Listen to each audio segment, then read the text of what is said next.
सदगुरु सुखराम जी महाराज ने धन्य हो, धन्य हो, धन्य हो। राम राम सा। आज के इस महत्वपूर्ण चर्चा में हम नाभि स्थान में ध्यान की अनुभूति के बारे में गुरु महाराज के वचनों के द्वारा वहां के अनुभव के बारे में चर्चा करेंगे। आपको पता है नाभि का स्थान कितना महत्वपूर्ण है, क्योंकि नाभि के स्थान पर हम आत्मा के बहुत नजदीक होते हैं। क्योंकि जब हम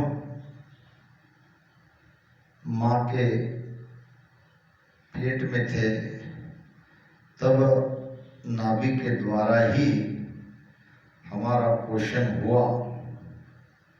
32 पागली का वो कमल है और कमल के बारे में महाराज ने कहा है कि सूरज 400 गिनती कीजिए।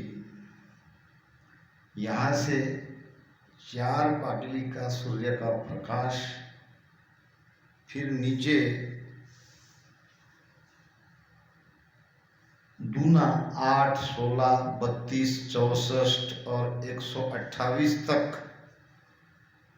अब ये जो सूरज का प्रकाश है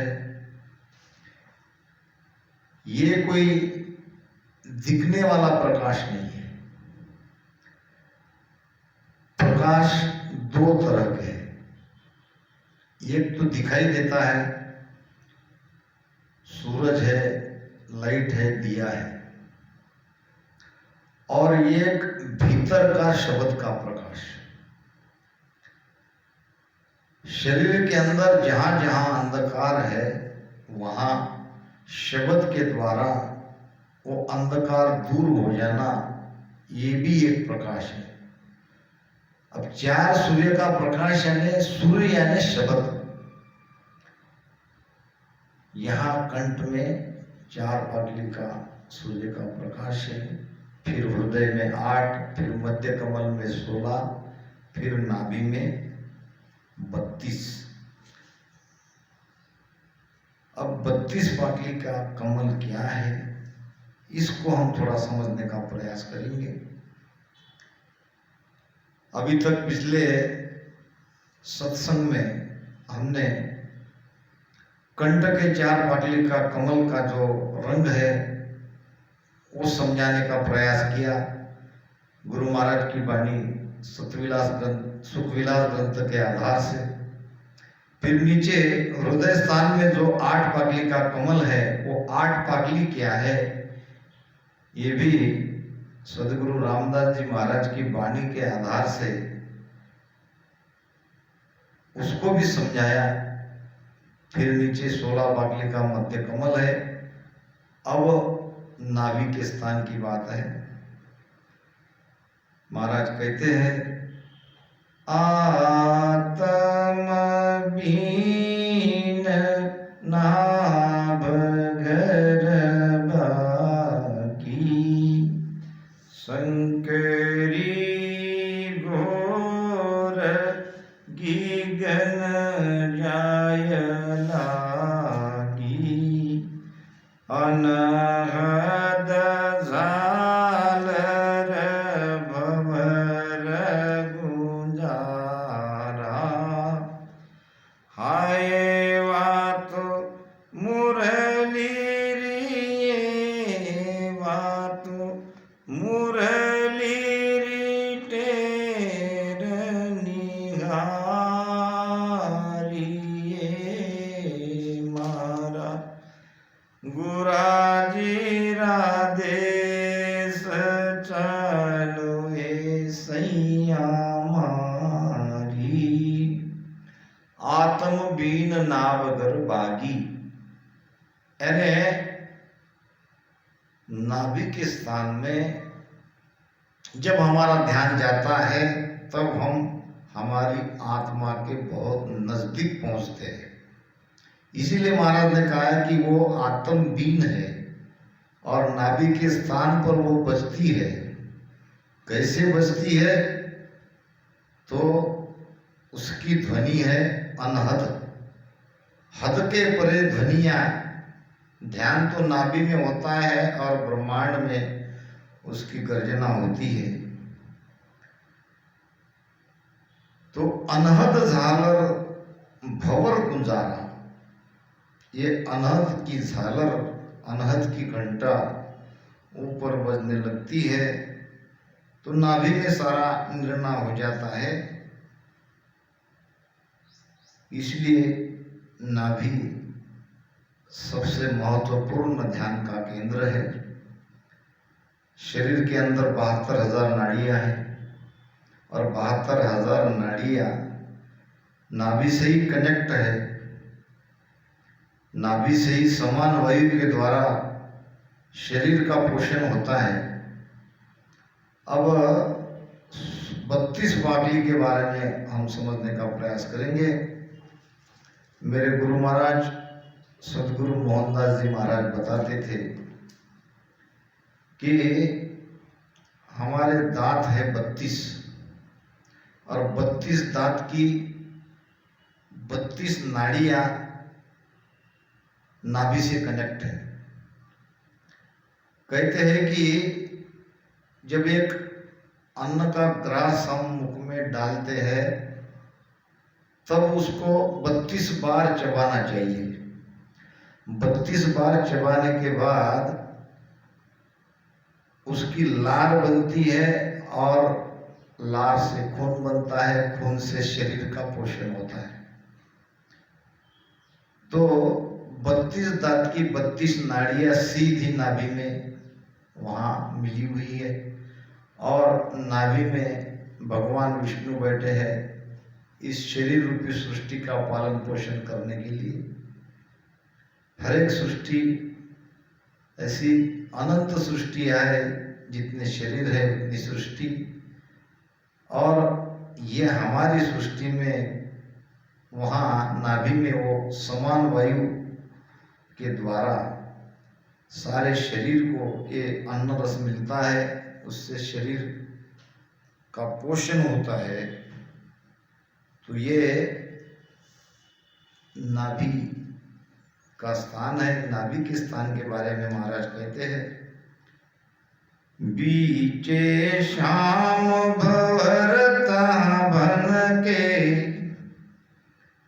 नाड़ नाड़ न्यारी सब जन के, पाक 32 ना बदल फूले, जहाँ एक कली गुपत की खोले, बीचे श्याम भंवर तहाँ बन के। नाभि के स्थान शरीर के बीचों बीच में है। जितना नाभि से पैर तक अंतर है उतना ही नाभि से सिर तक अंतर है, चाहे आप गिन के देख लो। अब यहाँ श्याम यानी काले रंग का भंवरा है। काले रंग का भंवरा इसलिए कहा है, शब्द की अनुभूति तो हो रही है, अनहद की ध्वनि तो लग गई है, मगर काला है अज्ञान का प्रतीक। अभी पूरी तरह से वो स्थिति नहीं बनी, वो ज्ञान की स्थिति नहीं बनी। हाँ, मगर इतना कह सकते हैं कि अब वो अनहद रूपी भंवरा गुंजार करता है। यानी आगे बात पक्की होने वाली है, आगे हम अज्ञान से ज्ञान में जाने वाले हैं। और यहाँ शब्द जब आता है तो नाड़ नाड़ न्यारी सब जन के, 72,000 नाड़ियां शरीर के अंदर छोटी बड़ी सूक्ष्म अति सूक्ष्म विभिन्न प्रकार की है और उसमें 999 नाड़ियां बड़ी है और 999 नाड़ियों को ये शब्द के द्वारा वो जागृत होती है। वैसे तो 72,000 नाड़ी में ये शब्द की अनुभूति होती है, मगर ये 999 नाड़ी बड़ी है। 24 नाड़ी का बंध वहाँ लगता है, वो भी नाभि में लगता है। 24 नाड़ियाँ शब्द से जागृत होती है। 10 पाताल में जाती है, 10 ऊपर तक जाती है, और 4 नाड़ियाँ, 4 नार नर एक है रहे बराबर जोय। एक पुरुष के मान है दूजी कम कम होए। ये महाराज ने ध्यान संवाद में बताई। ये 4 नाड़ियाँ, वहां 4 उंगली और अंगूठा, ये बात नहीं है। अब ध्यान में उंगली और अंगूठे का क्या काम? कहते हैं, सुना मैंने कि भाई 4 नार यानी 4 उंगली और नर यानी अंगूठा। ध्यान से उसका क्या मेल है? यही 4 नारी है जो 24 में 10 नीचे चली गई, 10 ऊपर आ गई, 4 बची, ईड़ा पिंगला सुकमणा और ब्रह्म नाड़ी। 4 नार नर एक है, नर है न्यायचर, नर है सत्सबद। अब सत्सबद के साथ में एक पुरुष के मान है दूजी कम कम होए। अब कैसे कम होती है ये देख लो आप। आपने अगर नाड़ियों के बारे में आपको जानकारी है, नाड़िया को खोल के अगर आप ईड़ा पिंगला सुकमणा के द्वारा त्रिकुटी में आपका ध्यान आया है कम से कम, तो आपको ये सारा खेल समझ में आ जाएगा। महाराज क्या कहना चाहते हैं, क्यों कह रहे हैं, ये भी आपको आपके अनुभव से समझ में आएगा। ये ईड़ा पिंगला सुकमणा और उसके अंदर में एक ब्रह्म नाड़ी है सुकमणा के अंदर में, तो एक पुरुष के मान है, यानी शब्द के साथ में रहती है, और 3 जो है वो कम कम होती है। यानी ईड़ा और पिंगला यहाँ से मेरु से तीनों नाड़ियाँ 3 तरफ से यहाँ त्रिकुटी में आके मिलती है, और यह सब आप लोग जानते हो। तो ईड़ा और पिंगला, यहाँ ईड़ा नाड़ी हमारे दाएं बाएं नाक में आती है, और वहां तक उसकी पहुंच है। नाक के इस भाग के ओर ईड़ा और इस तरफ पिंगला। ये चंद्र नाड़ी, ये सूर्य नाड़ी। यानी वो भी महाराज ने कहा है, जिनकी जामे मिल गई पाचे सत्न हो। चंद्र की नाड़ी थी ईड़ा, वो चंद्र में मिल गई, चंद्र स्वर में मिल गई। सूर्य की नाड़ी थी पिंगला, वो यहां तक आके अपने सूर्य स्वर में मिल गई, पाचे सत्न हुए। अब यहां से केवल सुषुम्ना आगे गई 10वें द्वार तक, क्योंकि वो अकेली नाड़ी है जो 10वें द्वार तक ले जाती है। उसके द्वारा 10वें द्वार तक पहुंच गए, वहां सुषुम्ना नाड़ी का भी काम खत्म। कबीर साहब कहते हैं, ईड़ा विनसे पिंगला विनसे सुषुम्ना नारी। क्योंकि यहां तक इनका काम है, ये काम हो गया। फिर केवल वो चौथी पुरुष के साथ जो है, शब्द के साथ जो है, वो ब्रह्म नाड़ी रहती है। ऐसा ये नाड़िया का खेल है। पाक 32 ना बदल फूले, जहां एक कली गुप्त की खुले। यही वो गुप्त की कली है जो खिलती है। आगे महाराज समझाते हैं, पाक 32 ना बदल कंवला, जान लक्ष्मी बिसन बिराजे। पवना सेवक करे बंदगी, मन तेजी होय गाजे होगी गन में। भवर गुंजाणा समान वायु के द्वारा भगवान विष्णु वहाँ पे सारे शरीर का पोषण कर रहे हैं और इसी तरह से उनका जो जिमा है उनके तरफ जो काम सौंपा है भगवान ने, उस काम को वो वहाँ पूरा कर रहे हैं। बरसे धरन गिगन घर बीजे, नदिया चालिय फूटी, चढ़िया नीर किला सब भरिया, नाव आब सब टूटी। बरसे धर्म गिगन घर भीजे। यहाँ नाभि, धर्म नाम नाभि, नाभि में जब ध्यान आता है तो यहाँ ब्रह्मांड में, आकाश में उसकी झंकार होती है। अनहद शब्द नाभि में जगता है, अनहद शब्द आत्मा का शब्द है और वही यहाँ नाभि में सुनाई देता है। बरसे धर्म, वर्षा क्या है? भजन की वर्षा। श्वासों श्वास में राम राम राम राम राम राम कर रहे हैं। बरसे धरन गिगन घर भीजे, यहाँ वो जल पहुंच रहा है, पवन रूपी जल। और नदियाँ चली अफूटी, अफूटी नाम उल्टी वापस।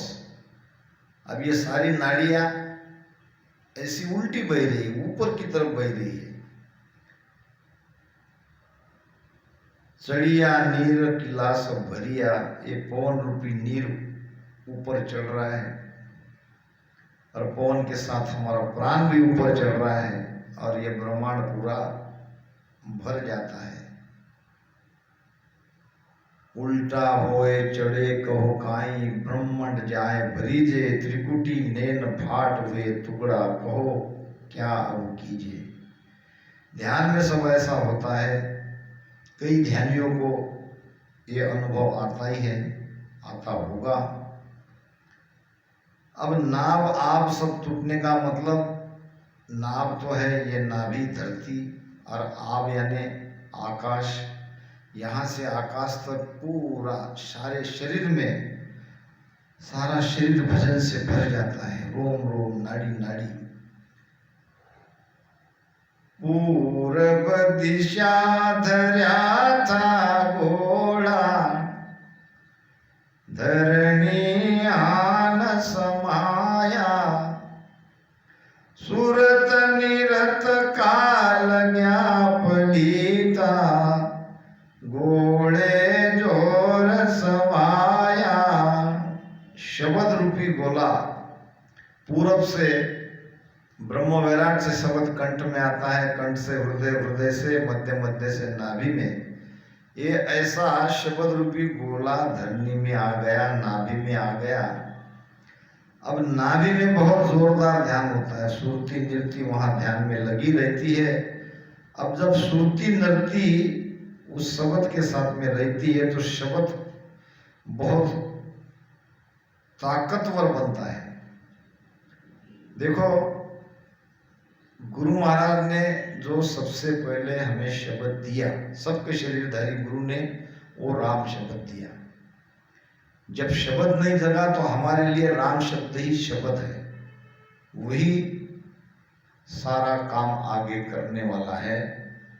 कान के द्वारा दिया, हमने रसना से उसको रटन किया, रसना से रटन करने के बाद कंठ में शब्द जागृत हुआ। अब कंठ में जो शब्द जागृत हुआ, जब वो हृदय मध्य से नाभि में आया तो अब नाभि में उस शब्द का रूपांतरण नयनचर में होता है। यही नयनचर नहीं प्रकटता है, यहाँ तो केवल शब्द प्रकट हुआ, वो भी जीव को जागरूक करने वाला। हम अज्ञान में सोए हुए थे, गुरु महाराज की कृपा हो गई और वो राम शब्द का रटन करते ही यहाँ पे हलचल महसूस हुई, कंठस्थान हिलने लगा और 6 प्रकार का स्वाद आने लगा, मीठा मीठा रस को लार टपकने लगी और रसना में रस उपजे मिश्री जैसा स्वाद। तो ये शब्द जगने का प्रमाण है। जीव जागरूक हो गया, अभी तक अज्ञान में सोया हुआ था, उसको पता ही नहीं था कि मैं कोई और अलग हूं। वो तो मन के साथ जैसा मन कहता वैसा वो मानता चला आ रहा था। जब हृदय से नाभि में आया तो नाभि में जो ध्यान होता है, यहाँ पे मैं हमेशा कहता हूँ नाभि में जब ध्यान आता है तो पेट से श्वास लो, पेट से छोड़ो, क्योंकि ये बहुत उपयोगी है आपके लिए। क्योंकि ऊर्जा यही है, सारा ऊर्जा का स्रोत नाभि में ही है। नाभि से ही श्वासा की उत्पत्ति है, नाभि से ही श्वासा ऊपर चढ़ती है, और श्वासा में भजन करने से ही हमारा शब्द आगे बढ़ने वाला है। तो नाभि में यहीं से पेट से थोड़ा श्वासा यहाँ तक आने दो, छाती तक, और यहीं से उसको नीचे प्रेस करो। इससे वो सांस उसांस अब अरध उरध श्वासा बनेगी। अरध नाम नीचे, उरध नाम ऊपर। अब ऊपर नीचे श्वास में महाराज कहते हैं अरध उरध का मार पछाटा, नाभि कमल के घाट। धोबी धोबण धोवण चाल्या पूर्व दिशारी बाट, अरध उरध का मार पछाटा, नाभ कमल के घाट। ये नाभि के घाट पर श्वासा को ऊपर नीचे करते जाओ, राम राम रसना से लेते रहो, और श्वासा में मन लगाओ, श्रुति निरति भी वहां लगाओ। तो श्वासा को एकदम ऊपर आकर खींचोगे, ये देखो, तो ऊर्जा उतनी नीचे नहीं आएगी। इसीलिए मैं कहता हूं कि जो मुझसे जुड़े हैं उनको मैं हमेशा कहता हूं कि आप जालंधर बंद लगा के भजन करो। ये जालंधर बंद लगाने से आपकी श्वास की या प्राण की जो ऊर्ध्व गति है वो रुक जाएगी। श्वासा में ही प्राण है, श्वासा ही प्राण है। और नीचे मूल बंद लगाने से अपान की ऊर्ध्व गति रुक जाएगी, फिर ऊपर जाने वाला प्राण नीचे आएगा, नीचे जाने वाला प्राण अपान आएगा, और दोनों के घोर से वो सुषुम्ना खुलेगी। जिसका मुख बंद है वहां कुंडलिनी है, उसने सुषुम्ना का मुख बंद कर रखा है, और इसी श्वासोश्वास की धोक से वो खुलेगी। और उसको खोलने वाला है नियंचन, और नियंचन प्रकट होता है इस भेद से नाभि में। ओम अजपो संग करे स्वगम श्वासा जान, ररो ममोरट जीव सु धरे बीच में आन, धरे बीच में आन तबे ने अंचर पावे, इन छेके बिन मेल पीट रहा कदे न पावे। यही तो महाराज ने भेद बताया है। ओहम सोहम रकार मकार अजप्पा, और इसमें सुरती, ये 6 चीजें इकट्ठे नाभि में जब हम करेंगे तब नियंचर जागृत होगा। पूरब देश उपासक मेटे, पिछम ले सोजत बे नाव बेटे। पूरब देश उपासक मेटे, पिछम ले सोज तबे नाव बैठे। पिछम की साधना का खोजना जब हम करेंगे तब नियंचर जागृत होगा, और नियंचर ही पिछम का रास्ता खुलेगा। और वो साधना का भेद इस प्रकार है, अरध उरध का मार पचाटा, नाभि कमल के घाट। तो पेट से श्वास लो। और महाराज ने एक जगह बहुत अच्छा प्रमाण बताया है। महाराज ने व्यवहारिक प्रमाण देकर इस भेद को हमें समझाया है। नाभ एरन कर्म कोयला, लोहमन पाछू डार, राम राम मन पाछू डार। सास सास की धवन धवे रे, सास सास की धवन धवे रे, ज्ञान थोड़ा मार, ज्ञान थोड़ा मार। ऐसे आपो निर्मल कीजे जो, ऐसे आपो निर्मल कीजे जो। नाभ ऐरन कर्म कोयला, कर्म रूपी कोयला को गलाना है, मिटाना है, जलाना है। और मन को तपाना है। जैसा लोहार का प्रमाण देके महाराज समझाते हैं, लोहार लोहे को तपाता है और जब वो लाल होता है तो उस पे चोट मार के जैसा चाहे वैसा उसको बनाता है। बस यहाँ भी हमको मन को तपाना है, हमारे किए हुए कर्म को गलाना है, जलाना है। मन को 5 विषयों से दूर करना है। ये विषयों में फंसा है, इसको भक्ति में लगाना है, इसको सत्ज्ञान में लगाना है। तो उसको आयरन पे ठोकना है। आयरन पे उसको कैसे ठोकेंगे? तो ज्ञान के हथौड़े से। ज्ञान का हथौड़ा कौन सा है? तो गुरु महाराज का अनुभव ज्ञान। ये हथौड़े की तरह है। ये जो हमारे अंदर कमियां हैं, जहां जहां हमारा अज्ञान है, वो सारी कमी को दूर करके गुरु महाराज के ज्ञान से हमें वो समझ आती है। ये हथौड़े का काम करता है, कहाँ गलती हो रही है। एक गुरु महाराज बताएंगे, उसकी वाणी बताएंगी अगर हम पढ़े तब। अब धवन कैसे कि सांस उसास के। कई जगह सांस को उसास कह देते, उसास को श्वास कह देते। कोई कहते कि ऊपर जा रही वो उश्वास है, नीचे जा रही वो श्वास है। अब ये भाते के द्वारा, जो लोहार का भाता है उसके द्वारा समझो, जब ऊपर ले जाते हैं तो वो वायु से, हवा से भर जाता है। इसी प्रकार नाभि से जब हम ऊपर राम राम करते करते जाते हैं,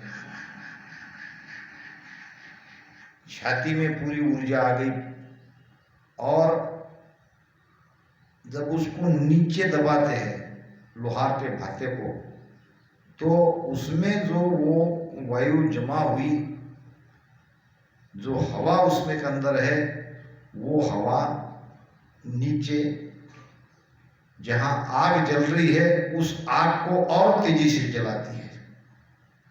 पहले तो जल रही है, मगर जलने के लिए और उसको हवा की जरूरत है, और वो हवा देने का काम वो भाता करता है। तो ये भजन हमारा भाता है।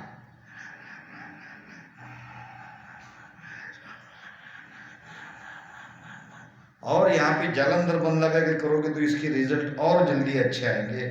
तो यहाँ नाभि से या पेट से श्वासा ऊपर राम राम करते करते ले, और वहीं से नीचे उसको प्रेशर करो। भाते के द्वारा जो वायु उस आग को और ज्यादा तेजी से जलाता है, इसी प्रकार हमारा जो सुषुम्ना का रास्ता खुला है या नहीं खुला है, दोनों काम इस प्रकार से होते हैं।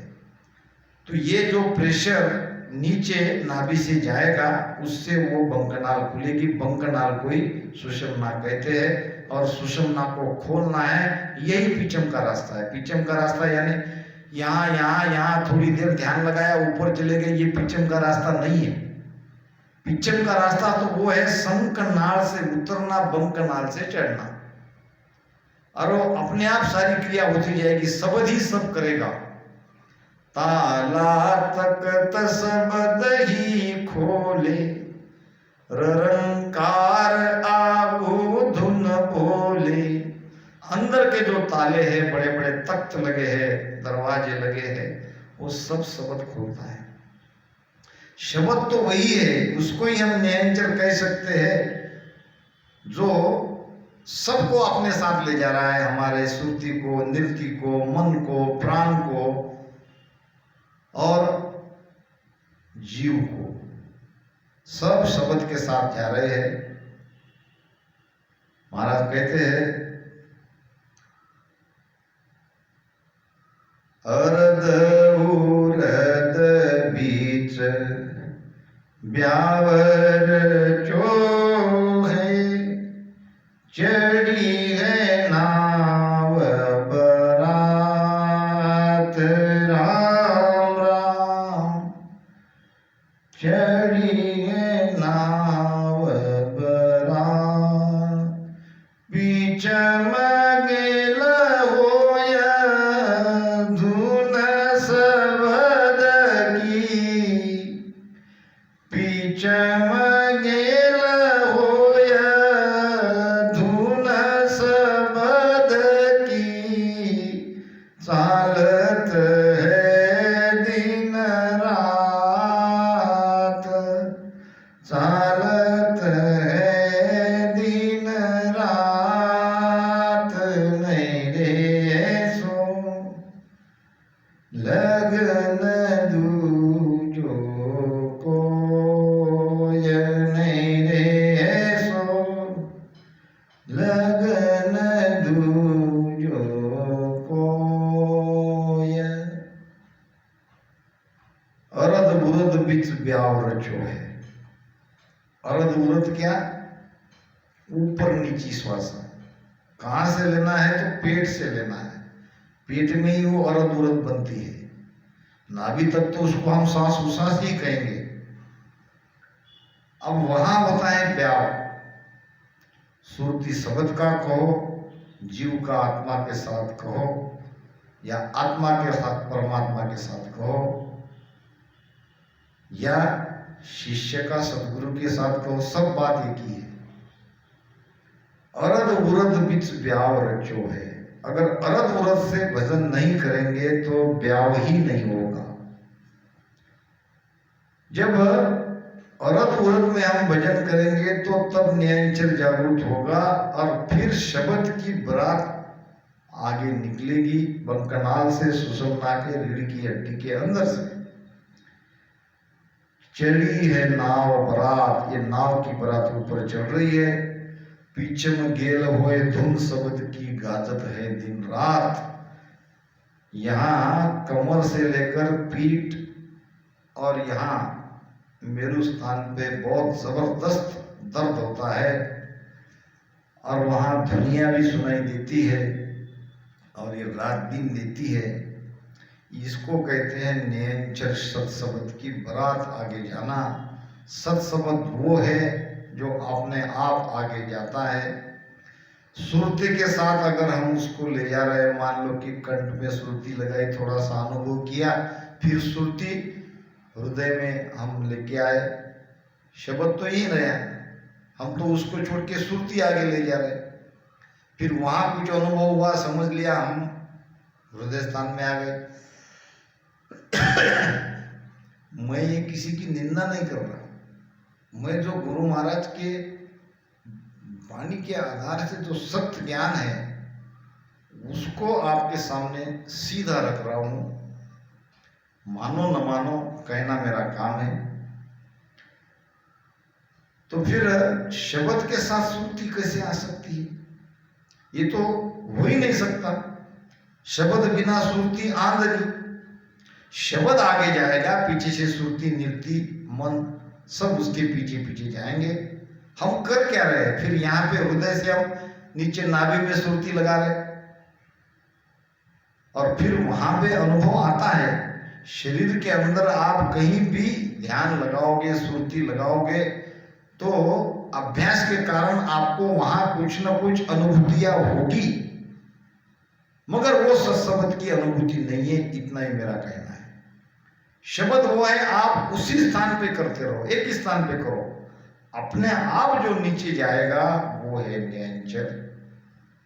इसीलिए गुरु महाराज ने नाभि में 12 स्थान तक भजन किया।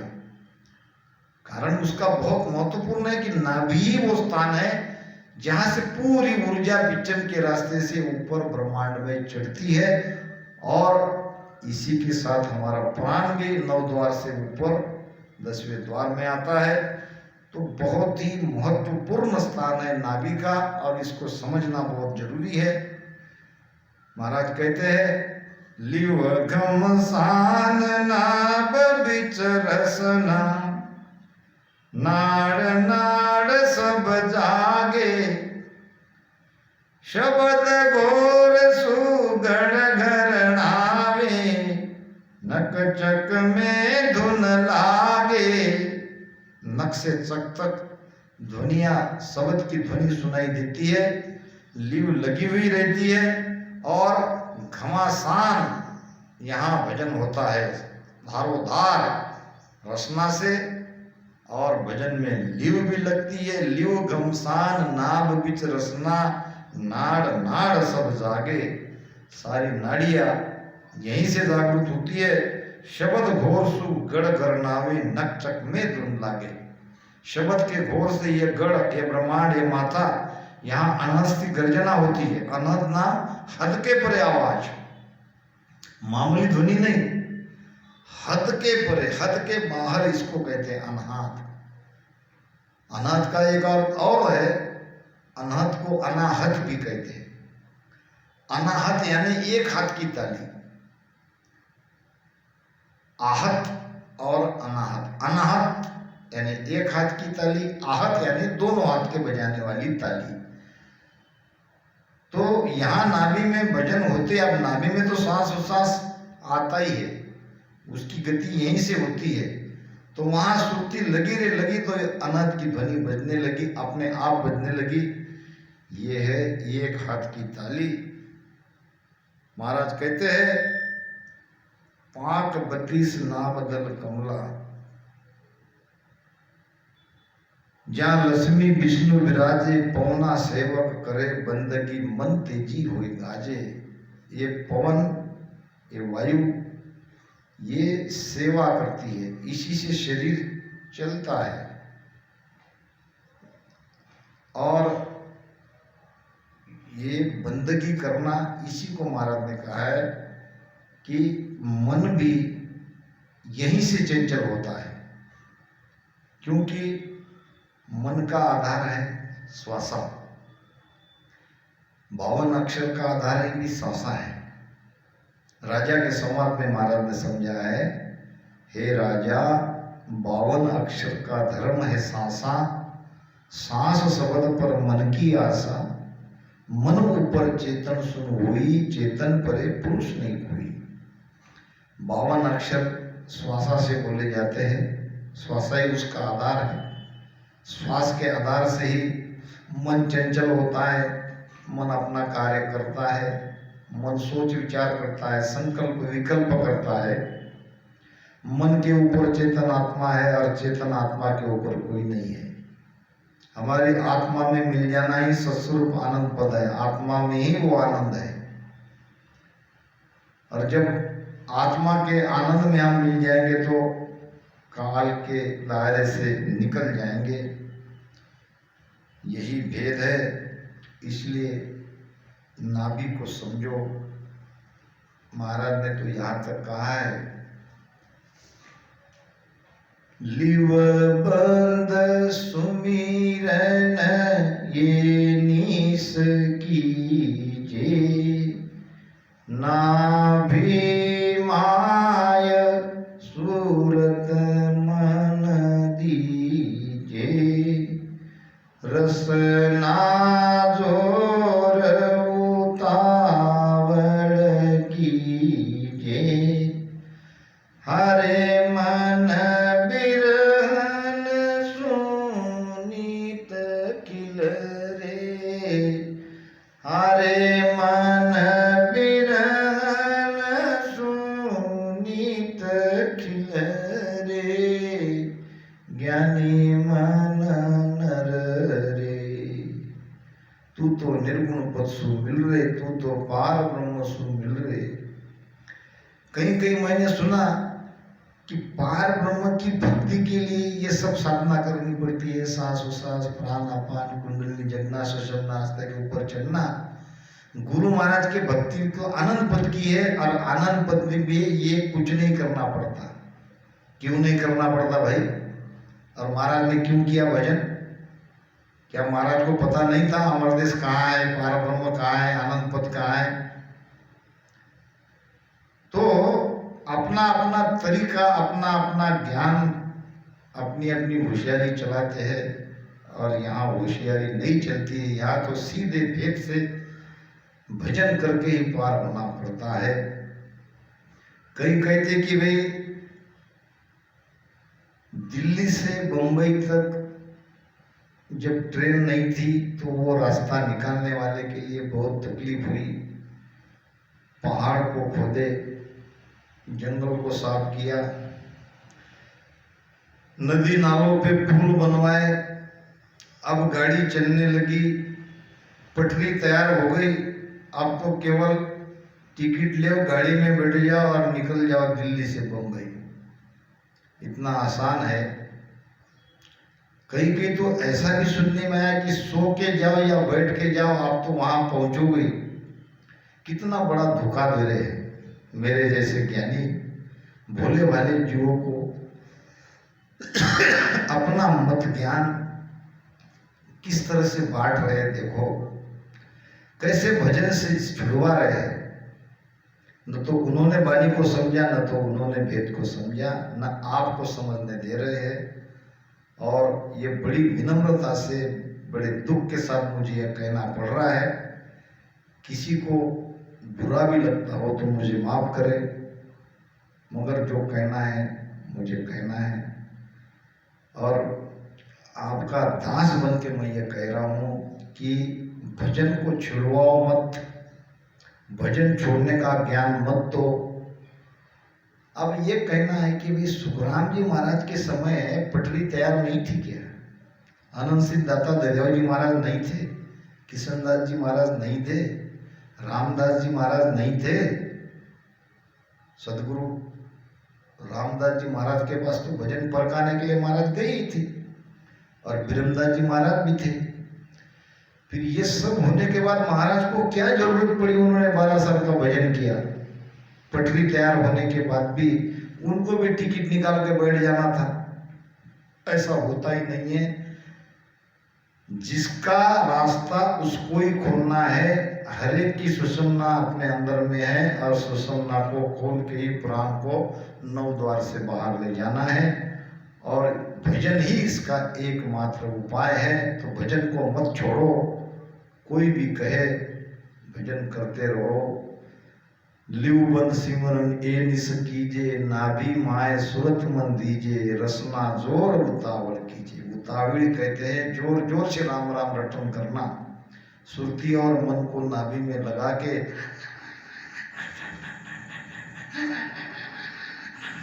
ये उतावली यानी कितना ले कितना नहीं। भगवान का नाम में इतना प्रेम आना चाहिए, तब बिरह आता है, तब वो नियंत्रण जागृत होता है, और तब पश्चिम का रास्ता खुलता है। और पार ब्रह्म त्रिकुटी पार ब्रह्म से ही आनंद पद में जा सकते हैं। डायरेक्ट आनंद पद में जाने का कोई उपाय न था, न है,